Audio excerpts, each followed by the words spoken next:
Hi, my name is Nigel Sutcliffe. I'm a painter and an art teacher living on the west coast of Canada. I live right in the middle of Vancouver Island, which has got to be one of the most inspiring places to be as an artist. And you may have seen my work before on Instagram, or you could have taken one of my online courses. Now you'll find me here on YouTube posting videos that explain different parts of my painting process. And I look forward to answering questions in the comments and the messages that I get.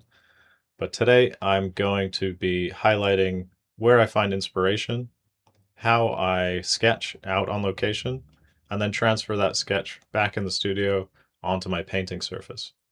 Recently, I went out with my camera and filmed the initial stages of this painting, which is a self-portrait of me sketching in the forest, which is very appropriate for what the topic is today.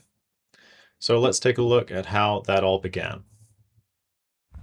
Right now on the west coast, it's the middle of winter, and our winters are very gray, full of rain and mist and fog, but that creates the perfect environment for a wide variety of ferns and mosses and giant trees like Douglas fir and cedar.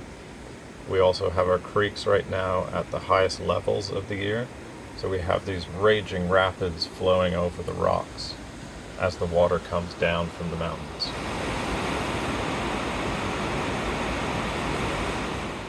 As I walk through the forest, I'm looking for interesting patterns that overlap one another.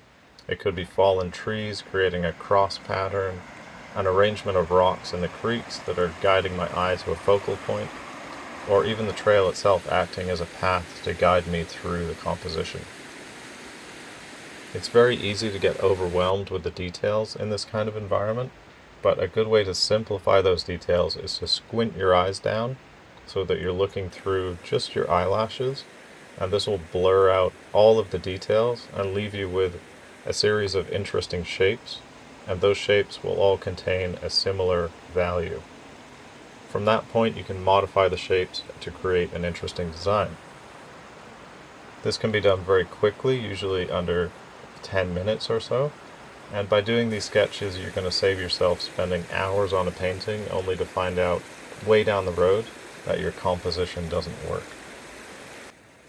After a few hours of sketching, I was able to come up with a design and composition that I'm excited about. So now I'll take that back to the studio and start the process of turning it into a painting. Now that I'm back in the studio, I'll prepare my painting surface by using 2 coats of gesso to prime my wooden panel. In the top left corner, you can see the design that I chose. This was my favorite sketch from when I was out in the forest. And across the top of the table, you can see a few other ones that I've done in recent times. In between the 2 coats of gesso, I like to sand it down so I can get rid of any high spots or imperfections. When you're done, your surface should look something like this.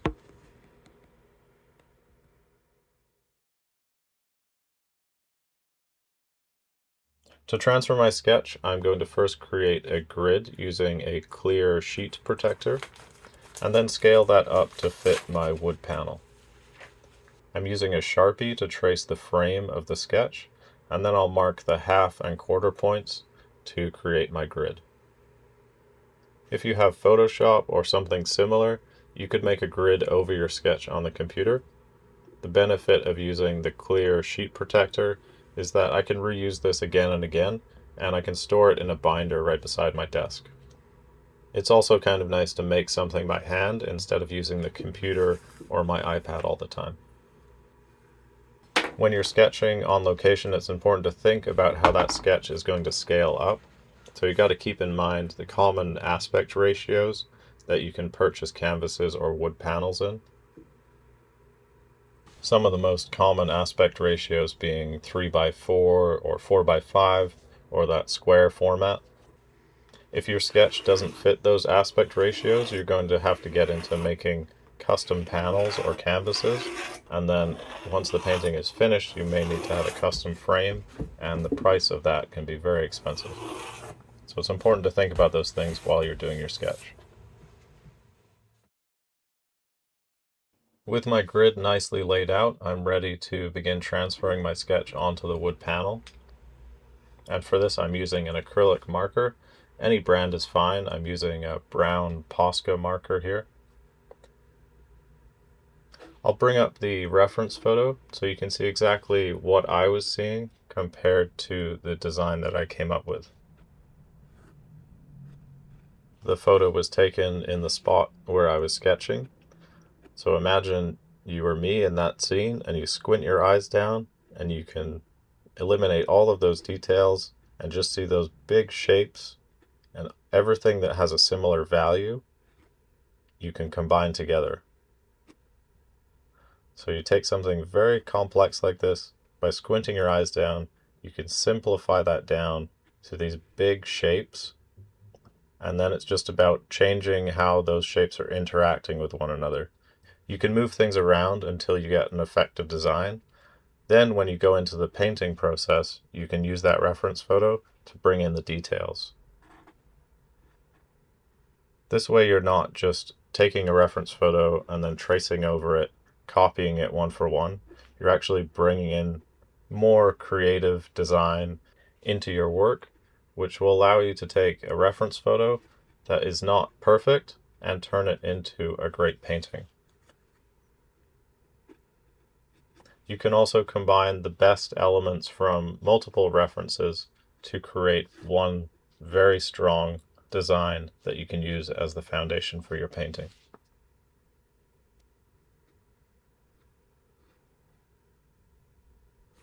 By following a process like this, where you're going out and doing that initial sketch, coming up with a great design, you don't have to chase that perfect reference photo anymore. You don't have to chase that perfect location. You're going to have a lot more success and produce a lot more work, because you can take something that's not ideal and turn it into something fantastic.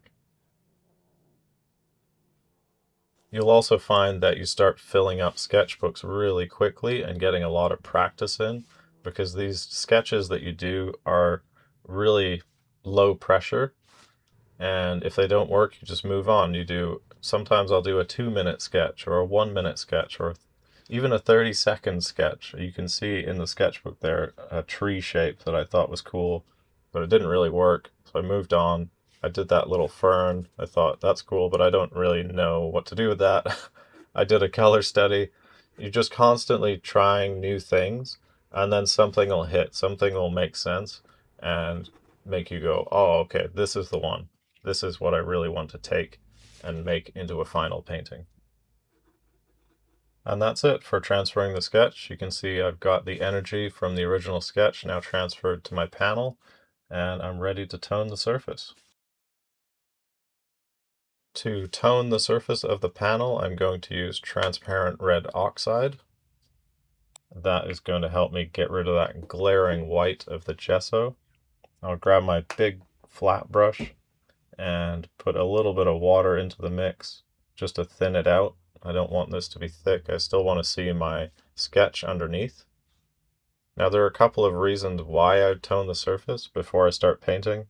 The most important for me is that it's going to make the values much easier to judge as I'm painting. And also for a scene like this where I'm painting a forest full of greens, having that complementary color of red underneath is going to create some really interesting color vibrancy, as you have these little flecks of red showing through in the final painting, in between big, bold brush strokes of green. And for now, that's it. That's a short glimpse into showing you one of my favorite locations to sketch, how I come up with interesting designs and compositions, and how I transfer that onto my painting surface. If you want to see more of my work, you can follow me on Instagram at Nigel Paints. I also have 2 online courses available on my website, nigelpaints.com. And if you could give this video a like and subscribe, that would be much appreciated. I have 56,000 followers right now on Instagram and only 300 here on YouTube. So if you could subscribe to this channel, that would be great, and we'll get this video out to as many people as possible. So I hope you learned something you can take away and apply to your own work today. Good luck with your painting, and I'll see you on the next one.